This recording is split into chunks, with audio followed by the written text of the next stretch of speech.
Bună ziua! Ne întâlnim astăzi la Elefant Fest cu un scriitor francez cunoscut, Bruno Combe, care a publicat în 2020 o carte care a avut mare succes în Franța, La part des anges, Partea îngerilor, publicată la editura Litera în colecția Blue Moon. Bruno Combe se află acum aici în direct cu noi. Vom sta de vorbă cu domnia sa despre această carte misterioasă care vorbește despre două femei care se întâlnesc prin intermediul unui jurnal între două lumi la 80 de ani distanță. Bonjour Bruno Combe. Bonjour. Merci d'avoir accepté cette invitation pour parler de votre livre, La part des anges. Merci à vous. Je l'ai fait voir, c'est la couverture roumaine. Un roman, c'est Partea îngerilor, la même chose, La part des anges. C'est le nom d'une ferme. Une ferme où Lisa vit. Désormais, Lisa, l'héroïne de notre livre, elle trouve un journal presque fantastique, un journal écrit par une autre femme, 80 ans auparavant, un journal qui unit les destins de ces deux femmes. On va commencer tout de suite à parler de cette histoire que vous avez créée pour parler aux femmes. Quel est le moteur de cette histoire et comment avez-vous trouvé cette idée et pourquoi écrire du point de vue d'une femme? Je vais commencer par la fin alors. Pourquoi écrire du point de vue d'une femme? En fait, je suis un auteur, j'ai toujours tous mes livres, les personnages principaux sont des femmes, sont à chaque fois des héroïnes. Je pense que c'est un réflexe en fait. Quand je commence l'écriture d'un nouveau roman, je ne construis jamais l'histoire avec un personnage principal masculin, pardon. C'est toujours une femme. C'est un réflexe. Je pense que je ne serais pas capable d'écrire avec un personnage principal masculin. C'est ma façon d'écrire. C'est ma façon d'écrire, sans doute peut-être une part de sensibilité un peu féminine, je ne sais pas. Mais c'est même pas une question que je me pose lors de l'écriture d'un roman. C'est quelque chose qui vient de façon automatique, en fait. Non, mais c'est bien ça, puisque vous savez que la vraie mesure d'un écrivain est de créer un vrai personnage féminin. Donc, vous avez alors c'est parfait. Alors c'est parfait. Alors c'est parfait. Oui. On a Lisa et Alice. Oui, tout à fait. La part des anges, c'est l'histoire. Alors, c'est l'histoire de deux femmes, mais c'est surtout l'histoire de Lisa, en fait, qui vient de perdre accidentellement son fils et qui vient de vivre le drame le plus terrible pour une femme, pour une mère. Elle essaye de se reconstruire. Elle vit à Paris avec son mari et sa fille. Mais malgré l'aide de tous ses proches, elle n'y arrive pas. Donc avec son mari, ils prennent une décision radicale, c'est de quitter la ville et de partir dans un endroit totalement différent pour essayer de se reconstruire, pour essayer une vie différente, pour essayer autre chose.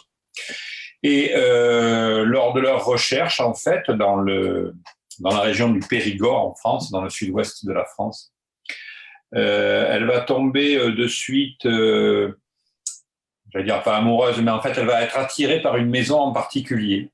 Elle ne sait pas pourquoi. Elle est attirée par cette maison. Son mari n'est pas du tout pour qu'ils habitent dans cette maison, parce que c'est une ferme isolée. Mais à force d'insister, elle arrive à convaincre son mari. Et donc, ils vont investir cette maison qui s'appelle La part des anges.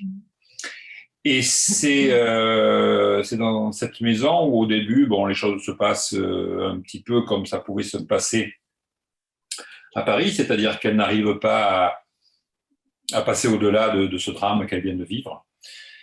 Et un jour, par hasard, elle va découvrir dans le grenier de cette ferme la correspondance qu'a eue Alice, une femme qui a vécu 80 ans auparavant dans cette même maison Donc la correspondance qu'a pu avoir Alice avec son mari qui a été prisonnier pendant la Seconde Guerre mondiale, qui a été prisonnier en Allemagne. Et donc c'est à travers cette correspondance qu'elle va arriver à... alors, c'est peut-être un petit peu exagéré la façon de le dire, mais qu'elle va arriver à entrer en contact avec cette femme et arriver à comprendre les souffrances qu'elle aussi a pu vivre, qu'Alice aussi a pu vivre. Et c'est à travers, en fait, cette histoire d'Alice qu'elle va peu à peu arriver à se reconstruire et d'une certaine façon aussi, mais ça on le sait qu'à la fin du livre, libérer Alice de cette emprise et de cette souffrance qu'elle a vécue elle aussi dans cette maison. C'est une belle histoire, mais aussi votre livre est un peu un livre motivationnel, puisque chaque chapitre commence avec une sorte de mantra, une sorte de motto qui aide à vivre mieux, à mieux se comprendre. Je vais citer, par exemple, le premier chapitre commence avec pardon, toi. Et vous dites, parfois, je traduis du roman, parfois il est difficile à se pardonner soi-même, mais il faut apprendre à chasser la haine envers soi-même et envers les autres. Et te pardonner ne veut pas dire oublier, mais décider de retourner de la part de la vie. C'est beau ça, puisque ça commence avec une sorte de sagesse pour chaque chapitre et ça va ouvrir la route pour ce qui va venir après dans la vie de Lisa.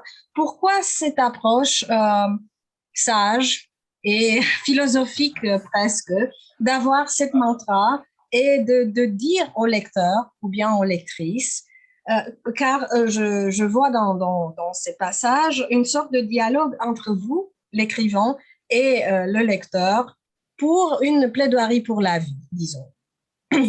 En fait, mais les introductions de chapitres, alors, en Roumanie, il n'y a que La part des anges, donc, que vous connaissez, mais tous mes livres sont construits de cette façon-là.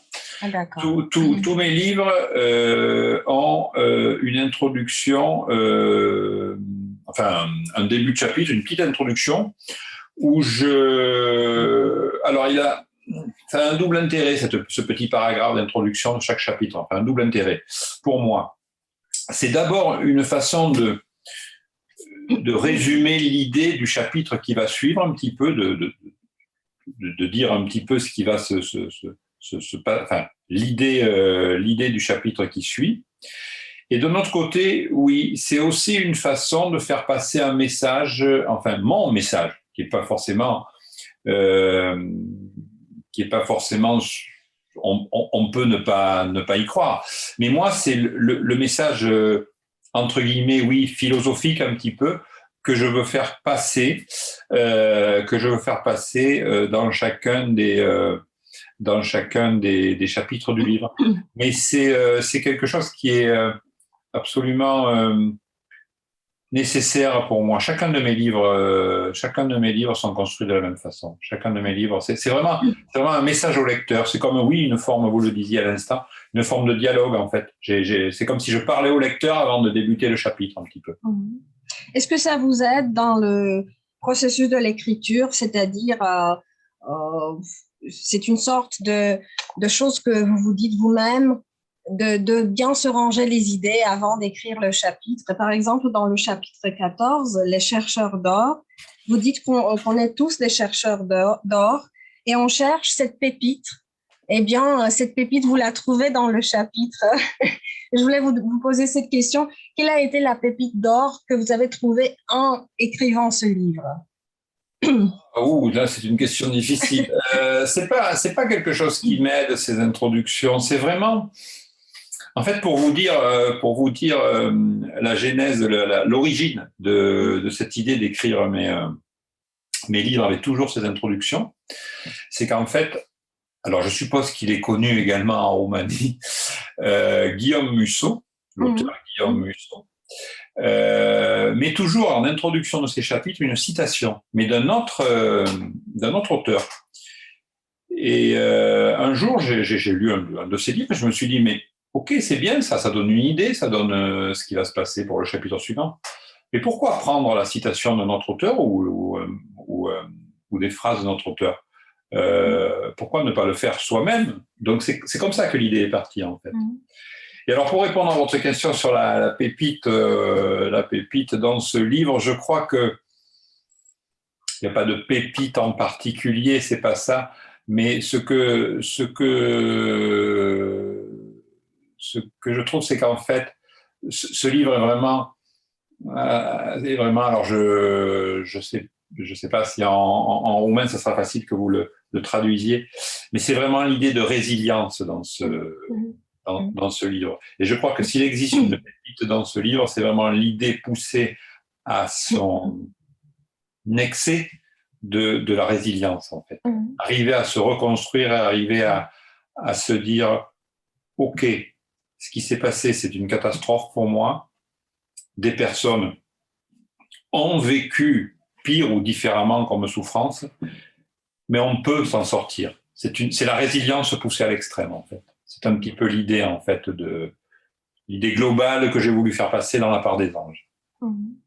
C'est vrai, de la résilience, mais aussi de l'espoir. D'ailleurs, vous avez 2 motos au début de votre livre. Un est de Rabindranath Tagore, qui parle un tout petit peu de l'espoir. Ce que j'ai bien aimé dans votre livre est cette liaison entre le privé et le public, c'est-à-dire la catastrophe à l'échelle personnelle et la catastrophe à l'échelle historique.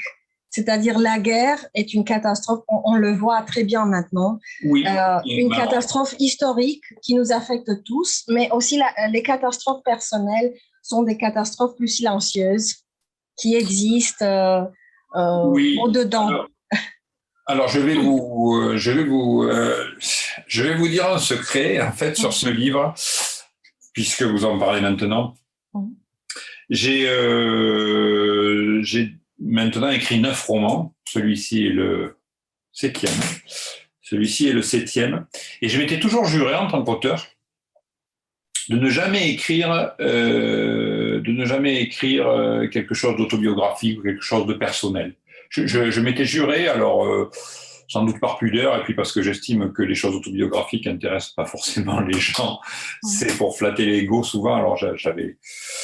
Et en fait, quand j'ai construit cette histoire, à dire ok, je m'étais dit, tu as le côté de l'histoire de Lisa, et je voulais trouver quelque chose d'assez fort pour faire écho à ce malheur que vivait Lisa. Et pour tout vous dire, en fait, l'histoire de Lisa et Gabriel, puisque le mari d'Alice s'appelle Gabriel, qui a été prisonnier donc, pendant 5 ans dans les camps en Allemagne, cette correspondance donc que Lisa a découvert, eh bien en fait c'est l'histoire de mes grands-parents. C'est l'histoire de mes grands-parents. La description de La part des anges, alors la maison ne s'appelle pas La part des anges en réalité puisque j'ai changé les noms. C'est la maison de mes grands-parents. C'est exactement la description de cette maison. Et donc j'ai longtemps hésité parce que j'ai dit c'est quelque chose même si ça ne me touchait pas directement. C'était quelque chose qui touchait ma famille, mais je voulais quelque chose qui résonne de façon très très forte. Et vous parliez tout à l'heure des introductions de chapitres. Je crois que c'est l'introduction du chapitre 6, si je ne me trompe pas. Je le vérifie, excusez-moi.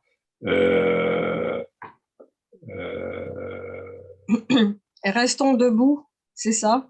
Alors, attendez, je me trompe peut-être. Non, il y a le début d'un chapitre, c'est l'extrait d'une lettre.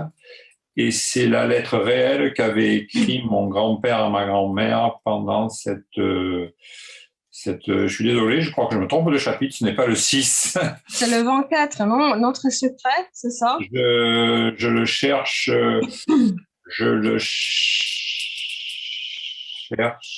En faisant feuilleter la version française. Pourtant, il me semblait que c'était le 6.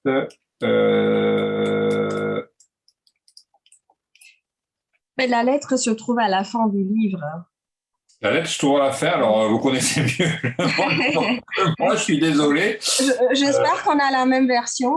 Non, c'est pas la lettre. C'est pas la lettre. C'est pas la lettre que Lisa écrit à Alice. En fait, c'est la. Enfin bon, peu importe. Il y a une introduction d'un chapitre qui est exactement les termes qu'a employé mon grand-père quand il était prisonnier et qu'il a écrit à ma grand-mère. Donc je l'ai repris en fait pour que quand Gabriel écrit à Alice. Donc c'est pour ça que j'ai pris leur histoire et et j'ai relu tous les échanges qu'ils avaient eus pour donner une dimension vraiment très percutante à l'histoire d'Alice et Gabriel. C'est quelque chose de très. Vous parliez tout à l'heure de la guerre que malheureusement nous revivons en Europe actuellement. Et c'est quelque chose de très fort, tous les événements, oui, que je peux décrire et qui ont été décrits dans le carnet que tenait mon grand-père ou dans les échanges qu'ils ont pu avoir. Oui. C'est l'histoire. Alors l'histoire de Lisa, d'Hugo et de leur fille à la part des anges est une fiction, mais l'histoire de Gabriel et d'Alice, c'est la réalité. La réalité. C'est beau ça, d'avoir utilisé la correspondance entre vos grands-parents. C'est une sorte d'éloge pour leur vie et pour cette intimité qui est relevée, mais d'une façon très, très belle, très personnelle, mais en même temps une façon qui ne va pas au-delà des limites de l'intimité. Non, c'est leur histoire. Je l'ai déjà dit à plusieurs reprises, bien évidemment, lors d'interviews. C'est leur histoire, mais bon, tous les prénoms, tout a été changé, mais c'est leur véritable histoire. Tout à fait. Alors, La part des anges, le nom de la ferme et le titre de votre livre a un autre sens en français.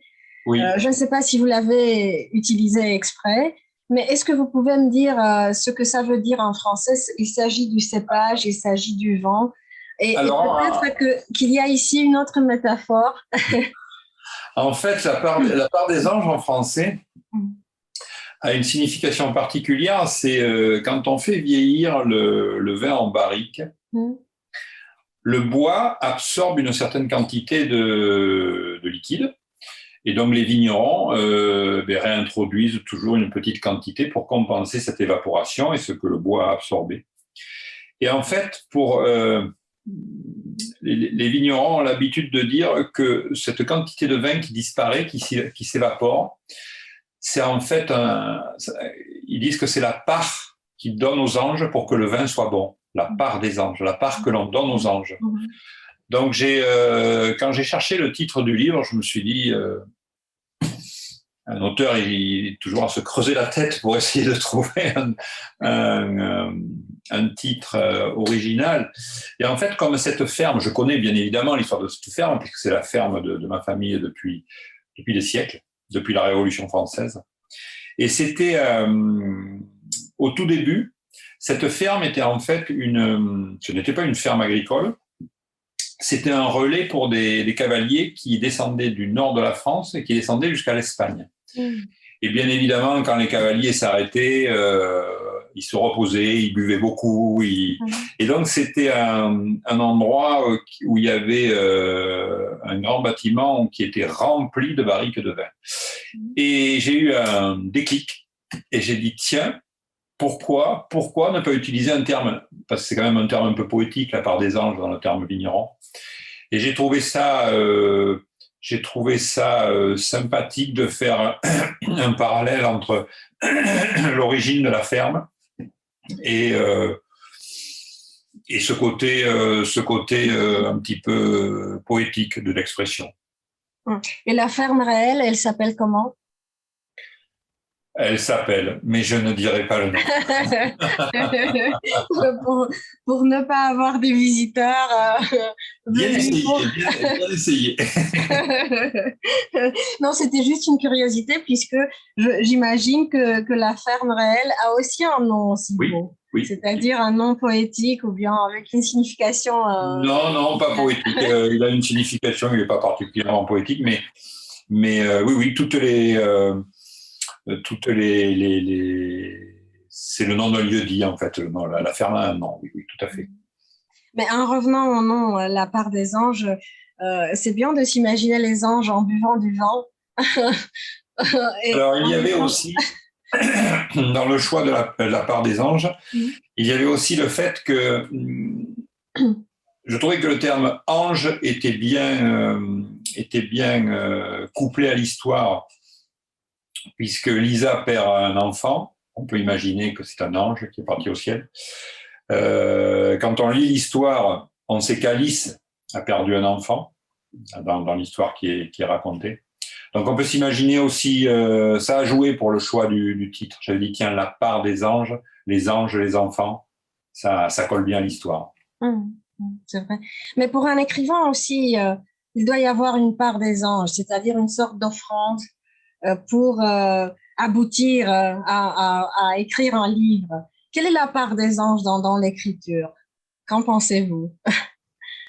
Le sacrifice qu'on doit faire pour écrire. Sacrifice, il y en a beaucoup des sacrifices. Il y a d'abord beaucoup de travail sur un roman. Il y a une forme de, on se met un petit peu, même si je disais tout à l'heure que je ne voulais pas écrire sur le côté personnel. Bon, ben là, j'ai démontré, j'ai démontré l'inverse.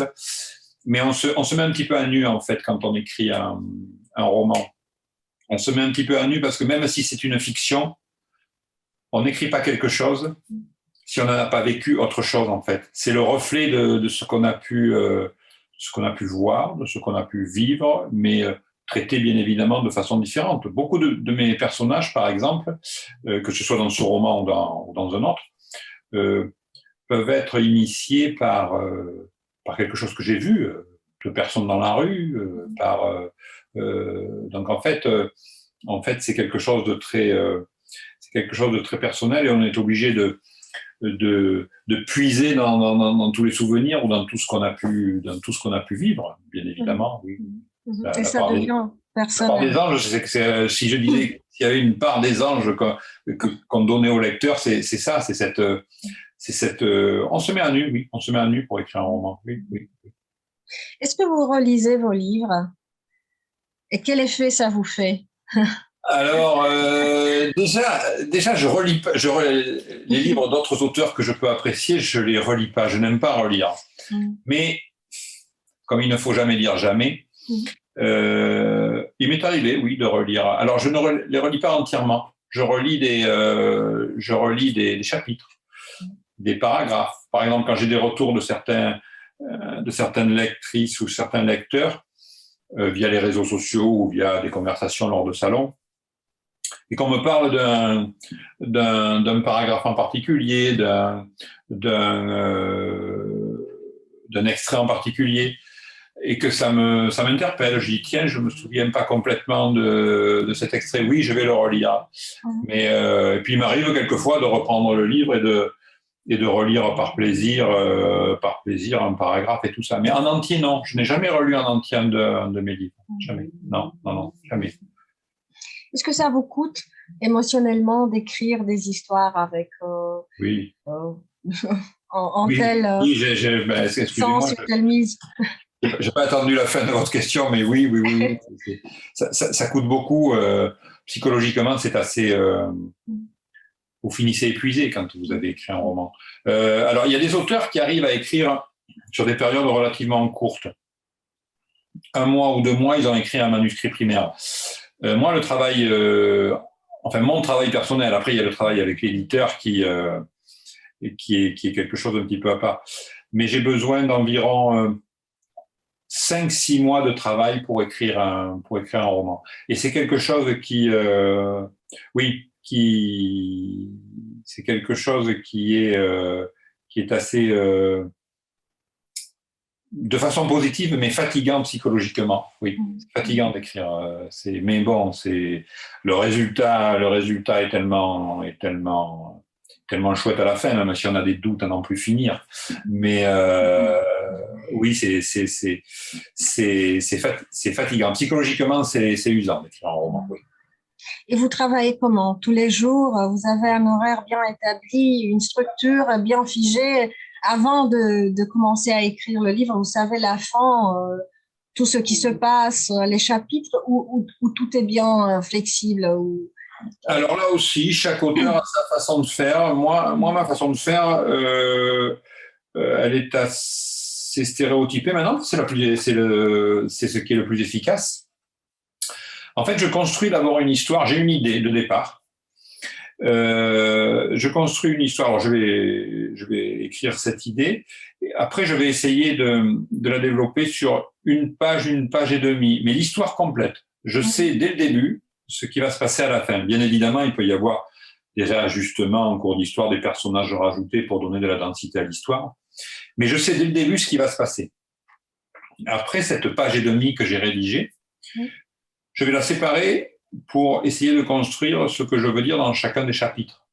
Mais un chapitre, au départ, peut être 3 lignes de mon document de départ.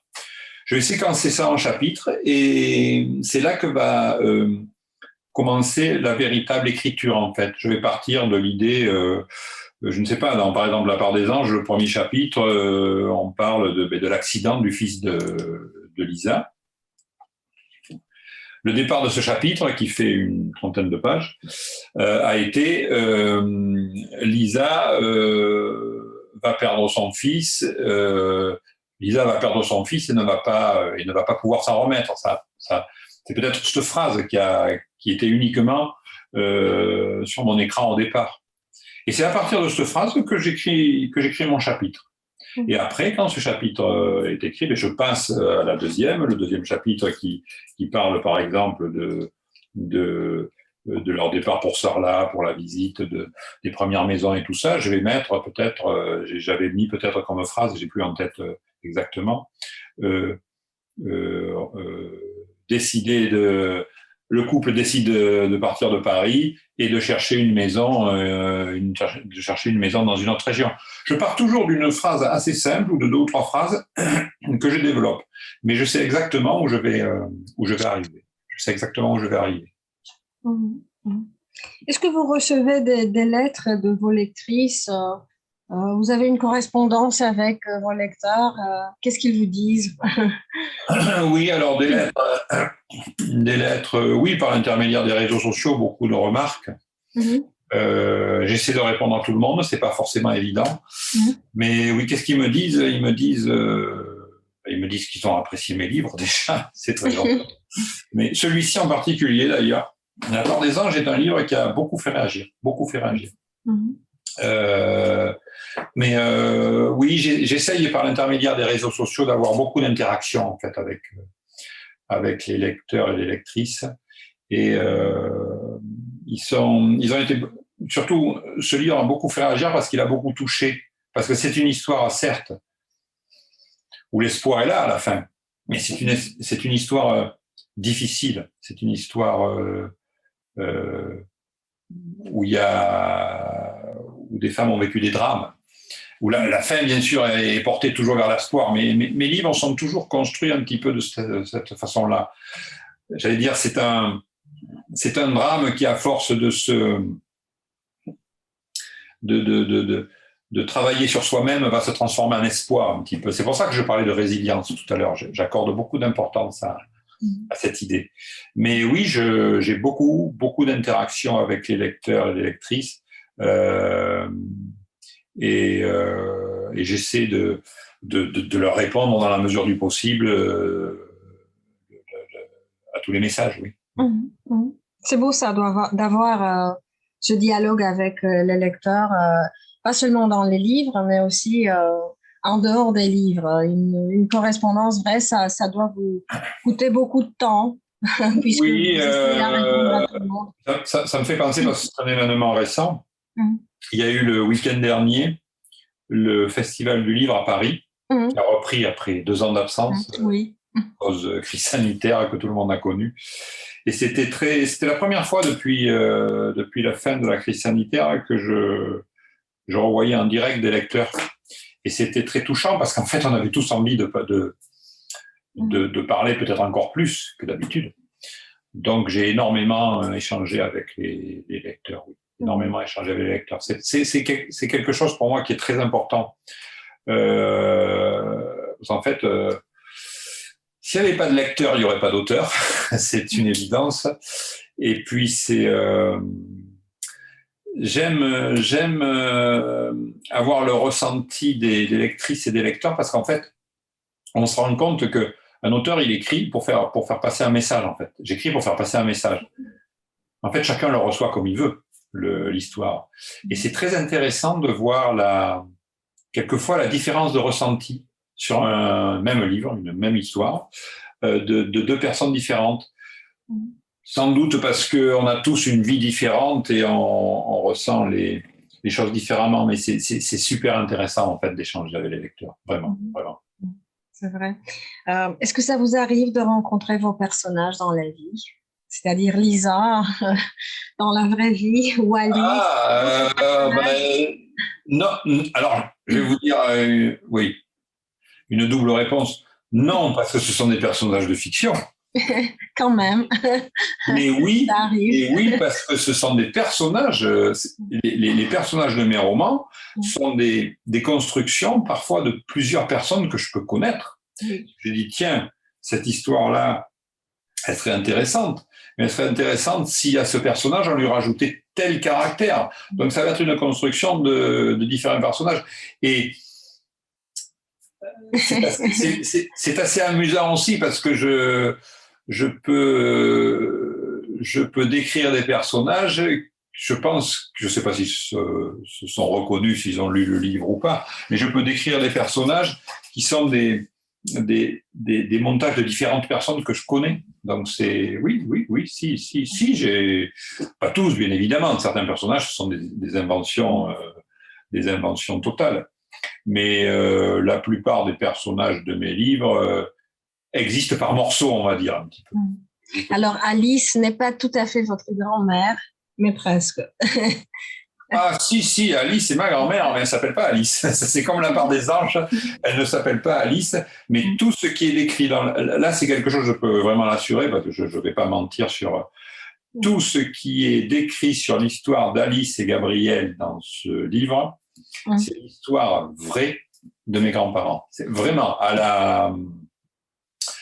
même quand je raconte des choses assez dures, par exemple, bon, on va pas trop dévoiler de l'histoire, mais quand il est décrit un passage très très très difficile quand Alice perd son enfant, où à l'époque les choses étaient très délicates, très très très délicates, c'est l'histoire vraie, c'est exactement comme ça s'est passé. Et quand je décris également, j'y pense parce que malheureusement l'actualité m'y a refait penser, quand je décris le moment où le blindé allemand rentre dans la cour de la ferme et que ma grand-mère avec son fils, en l'occurrence mon père, et ses parents sont cachés dans le grenier et observent ce blindé dans la cour par la petite fenêtre du grenier, c'est la stricte réalité. Et le fait qu'ils ont eu peur qu'il suffisait d'un rien pour que ce blindé tire et que la maison disparaisse, c'est aussi la peur qu'ils ont vécue eux. C'est vraiment tous les faits. Il n'y a rien eu de rajouté en fait. Rien eu de rajouté. Ce sont des faits réels. Qui parfois dépassent l'imagination, surtout pour ces temps-là, mais aussi pour nos jours. Comme je disais tout à l'heure, la guerre est présente même si on ne la voit pas, ou bien on pense que maintenant, en 2022, ça n'existe plus, mais quand même en Europe, mais ça existe. Oui, c'est pour ça qu'à l'instant, je vous disais que j'ai repensé à cette scène-là, parce que c'est une scène parmi tant d'autres. Oui. Et comme on voit beaucoup d'images, malheureusement, à la télé, de blindés, de combats de chars, de toutes ces choses, de destruction, malheureusement. J'ai repensé à cette c'est la seule fois où dans la région, d'ailleurs, les troupes allemandes sont passées. Ils sont passés une seule fois. Et elles ont failli tout détruire sur leur passage. Et c'est quelque chose qui avait vraiment marqué parce qu'il s'en est fallu de rien. Quoi. Il s'en est fallu de rien. Oui. C'est la vie est fragile, mais elle est belle. Tant plus que ça. Bon, si votre livre a été écranisé, Vous pensez à quelle actrice ou à quelle actrice pour jouer Lisa et Alice, ou bien à un acteur pour jouer Gabriel? Euh, Disons des Alors, acteurs français, mais pourquoi pas des acteurs américains? alors là, vous me posez une colle. Mais je dirais, je vais pas répondre par le nom parce que là, j'ai pas de nom, mais par le caractère, je dirais. Il faudrait, pour Alice, il faudrait, alors ça, c'est sûr, c'est sûr, c'est sûr. Il faudrait quelqu'un avec un caractère très, très, très, très fort. Parce que là, je fais abstraction du fait que c'est ma grand-mère, c'est pas ça. Mais à l'époque, comme tous les hommes étaient partis à la guerre, en fait, ils étaient tous partis à la guerre, et dans tous les pays d'Europe, c'était la même chose. C'est les femmes qui ont fait tourner les campagnes, qui ont fait tourner l'économie, qui ont fait tourner, oui, les pays, la survie des pays. Et il était nécessaire que les femmes soient soit d'un caractère assez fort, soit les événements ont obligé à ce qu'elles soient très fortes. Donc je dirais une actrice avec un caractère très fort naturellement et pas forcément simplement jouer. Donc là, j'ai pas de nom, j'ai pas de nom à l'esprit. J'ai pas de nom à l'esprit. Et pour Lisa, je dirais que ça serait quelqu'un peut-être de plus dans le questionnement, en fait, quelqu'un qui serait, malgré le drame qu'elle a vécu, bien évidemment, il faudrait que ce soit un personnage qui soit, une actrice qui soit peut-être plus dans le questionnement et plus dans euh, peut-être beaucoup plus sensible, beaucoup plus, peut-être un peu complexe d'esprit. Mais là aussi, non, j'ai jamais pensé à quelles seraient les actrices. Ça serait intéressant d'ailleurs à voir si jamais il était, ce livre était transformé en film. Je serais curieux de voir qu'est-ce qui pourrait être. Donc, vous ne voulez pas me donner des noms, même des acteurs américains, pour avoir une image, pour coller une image au personnage, mais quand même, chacun qui lit ce livre a son image à lui ou bien à elle, des personnages, mais l'image d'une actrice Vous forte. voyez, alors alors ça va peut-être vous surprendre. Je suis en train de chercher son nom en même temps, mais en actrice pour jouer Alice, je verrai peut-être, oui, parce que pourquoi je pense à elle. En fait, au départ, c'est pas une actrice, c'est une chanteuse. Je suis en train de chercher son nom, américaine, qui a joué récemment avec Bradley Cooper. Je cherche son nom. Lady Gaga, vous pensez à Lady Gaga? Exactement. Je ne sais pas si vous avez vu le film, alors Oui, bien sûr, oui, oui. A Star is Born. Oui. Pardon? A Star is Born, c'est le nom du film. Parce que j'ai été surpris, mais vraiment scotché. Alors, je ne sais pas si vous comprenez quand je dis bien que sûr, oui, elle est phénoménale, oui. Scotché par sa. C'est pas une chanteuse que j'apprécie beaucoup parce que c'est pas mon style de. Mais en tant qu'actrice, je l'ai trouvée remarquable, vraiment remarquable et d'une force incroyable dans ce film. Donc là, en idée première pour Alice, je penserais à une actrice avec ce caractère-là, oui, avec ce caractère-là, oui. Je l'ai vue en concert et même en tant que chanteuse, ça m'a convaincue totalement. J'avais des réserves au début, avant de la voir comme actrice, mais comme chanteuse aussi, elle m'a tout à fait convaincue. Et puis comme actrice, elle est, comme vous dites, remarquable. Donc, je ne m'y attendais pas à ça, Lady Gaga. Non, mais là, moi non plus. Il y a 10 minutes, je ne m'y attendais pas. Mais c'est vrai qu'en cherchant un petit peu, parce qu'en actrice ou en... Ah, si, en actrice française pour Lisa, si, je pense à quelqu'un. Je ne sais pas si vous la connaissez, c'est Hélène de Fougerolles. Oui, oui, bien sûr, oui. Ouais. Oui. Ouais, je penserais à elle parce qu'elle a un côté, fragile, en fait. Oui. Elle a un côté fragile, même si c'est une très bonne actrice. Douce. Une très bonne actrice. Mais oui, je penserais à elle parce qu'elle a ce côté fragile et en même temps, elle a ce caractère très résilient, en fait. J'ai pu entendre certains de ses interviews. Et puis bon, je trouve qu'elle, oui, elle collerait bien au personnage, oui. Elle collerait bien au Et personnage. pour Gabriel, pour ne pas oublier les hommes quand même si les femmes gouvernent le monde pendant les guerres et en dehors des guerres. Pour C'est bien ça le Gabriel, message de votre livre. pour Gabriel, je verrais peut-être, là aussi, c'est pas évident. Je verrais peut-être. Là aussi, il faudrait que ce soit un acteur assez fort de caractère. Non, j'ai pas de nom, j'ai pas de nom, j'ai pas de nom là qui me viennent à l'esprit. Il me faudrait un peu plus de réflexion là sur les acteurs là que l'on peut connaître, quoi. Non, j'ai pas de nom. Il faudrait que ce soit un caractère assez fort parce qu'ils ont résisté à des choses dramatiques. Est-ce que vos grands-parents sont encore en vie? Non. Non, non.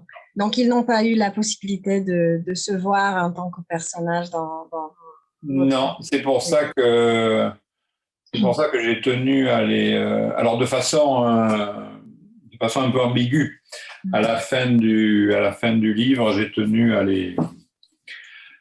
Alors c'est la dernière phrase d'ailleurs, je crois.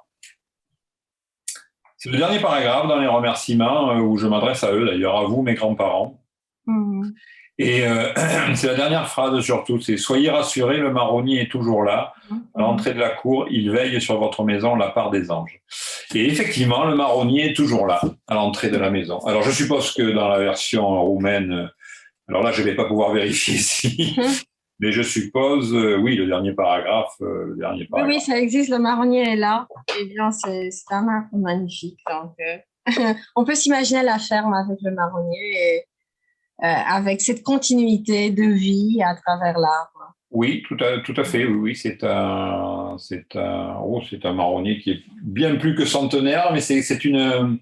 Dans les fermes françaises, il y a, surtout dans le sud-ouest, en fait, c'est quelque chose qui avoir un marronnier à l'entrée d'une ferme, un marronnier, c'est vraiment ce type d'arbre-là. C'était l'endroit, maintenant ça ne se fait plus malheureusement, c'était l'endroit où à côté du marronnier, il y avait une croix, en fait, une petite stèle de pierre avec une croix. Et tous les ans, le curé du village, maintenant il n'y a plus de curé dans ces petits villages, venait devant ce marronnier, cette croix, et il venait bénir les champs pour que la récolte soit bonne. Donc c'est quelque chose qui était très important à l'époque, mais qui maintenant reste un symbole. Ce marronnier à l'entrée des fermes reste un symbole. C'est pour ça que j'en ai parlé à la fin du livre. C'est beau ça. C'est comme ça, vous pensez aussi à l'espoir, à la résilience à travers cet arbre.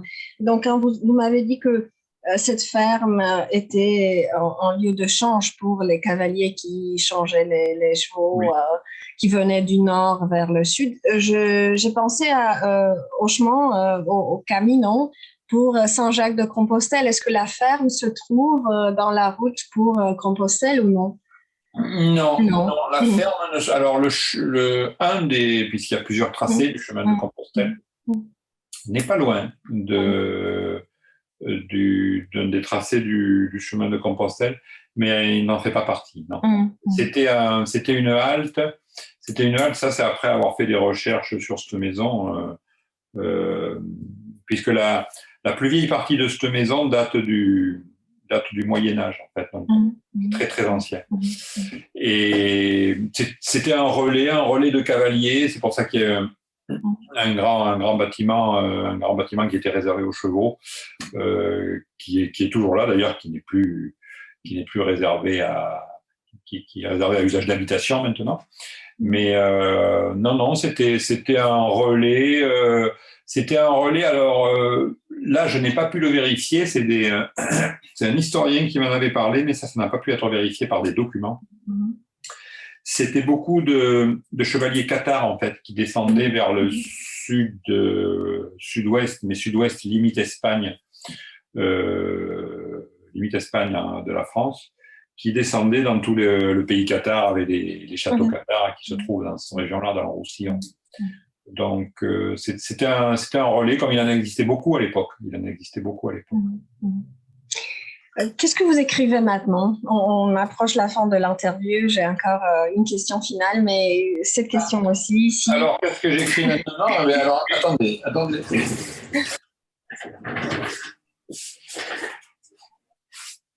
Il y a celui-ci. Alors, vous voyez, c'est même pas la version définitive, puisqu'il y a marqué épreuve non corrigée ici. Et ça, c'est le nouveau roman qui va sortir le 12 mai, donc dans pas longtemps, en 2 semaines, qui s'appelle 60 secondes de bonheur. C'est une histoire complètement différente.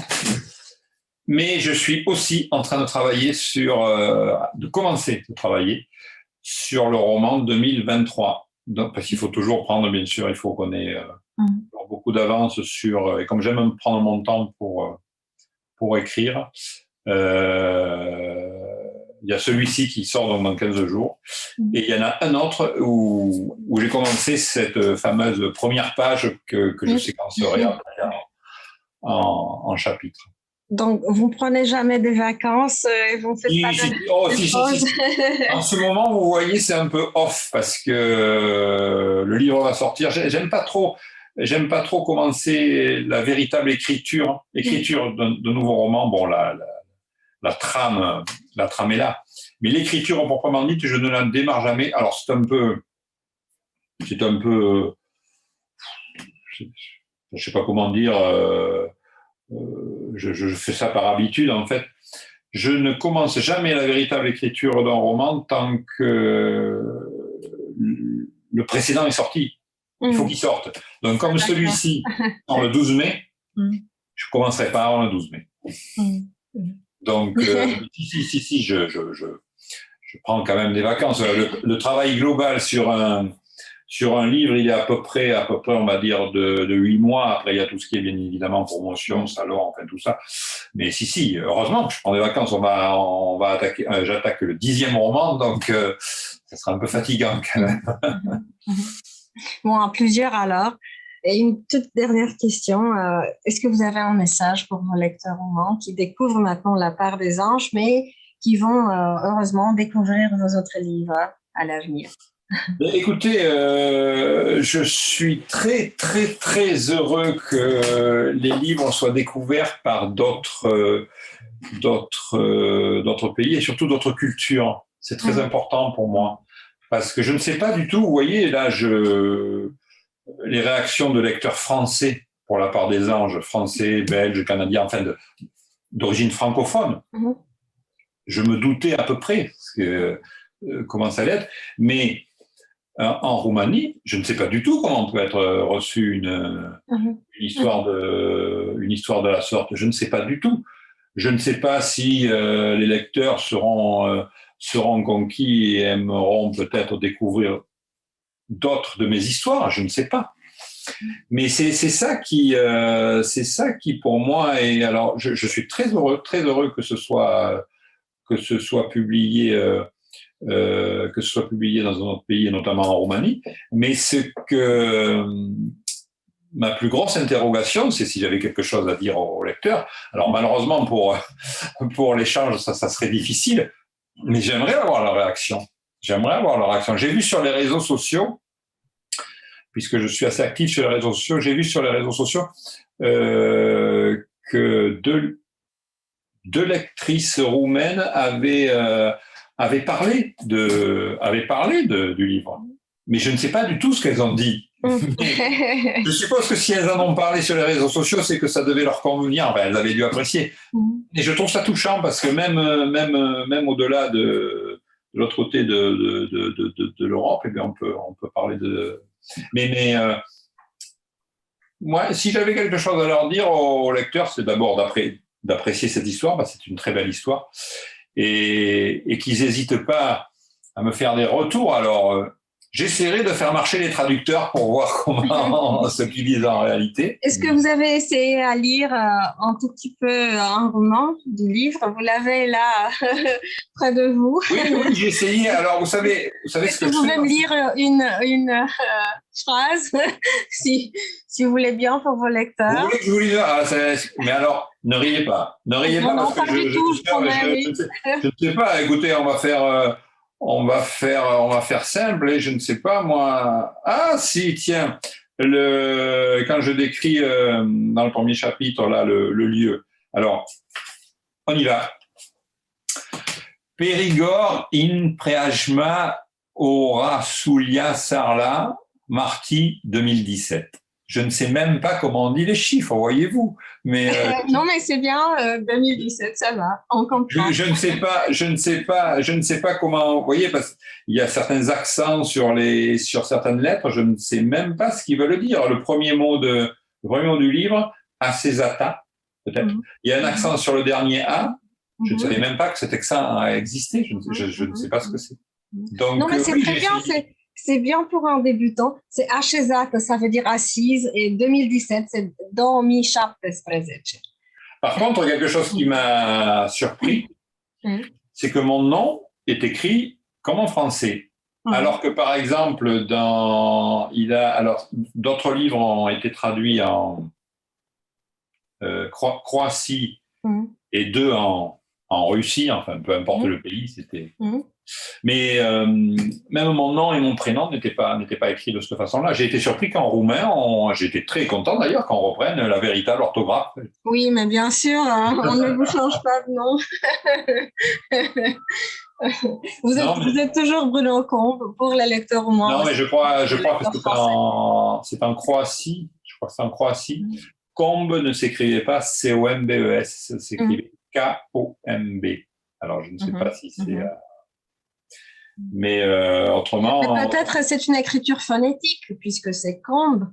Ils ont écrit Combe comme ça, juste pour bien lire le nom, comme il se prononce en français aussi. Et vous voyez, je vois que derrière le livre, là, ici, là, sur la 4e de couverture, il y a des avis je suppose, de personnes sur les réseaux sociaux qui ont été mis, puisqu'il y a le nom de leur page, mais c'est quelque chose qui a été traduit du français, je pense. Du français, oui, c'est vrai. Bon. Mais malheureusement, non. Alors si, j'ai essayé j'ai d'ailleurs été surpris de La part des anges par Théa. Alors je suppose que c'est La part des anges. Oui. Mais c'est une langue tellement différente du français que... tellement différente du français que non. J'aimerais pouvoir Et nous, on trouve qu'on a beaucoup de similarités puisque c'est une langue latine aussi, mais c'est vrai que le roman et l'italien sont plus similaires puisque c'est vrai que le roman a ces signes que vous avez vus qu'on appelle des diacritiques, diacritice, et il faut avoir un certain temps pour s'habituer à les connaître. Mais merci. Juste un dernier mot. Oui. Bravo pour la traductrice ou le traducteur, parce que ça doit être très, très compliqué. Traduire un texte, c'est une chose, mais il n'y a pas que le texte à traduire, il y a une idée, donc c'est bravo. C'est un traducteur, c'est un homme, Edward Claudio Breila. Oui. Donc, je le félicite. Bon, merci beaucoup pour lui et pour cette interview et pour la conversation. Et on attend vos livres prochains. Et merci d'avoir discuté avec moi et avec nous pour Elephant Fest, ce festival littéraire. Et merci pour l'histoire de Lisa et d'Alice. Écoutez, merci et à bientôt, donc j'espère, pour un prochain livre. Voilà. Oui, à bientôt. Merci. Et au revoir, Bruno Combe. La revedere tuturor, vă aștept la următorul interviu. La revedere. Au revoir. Au revoir.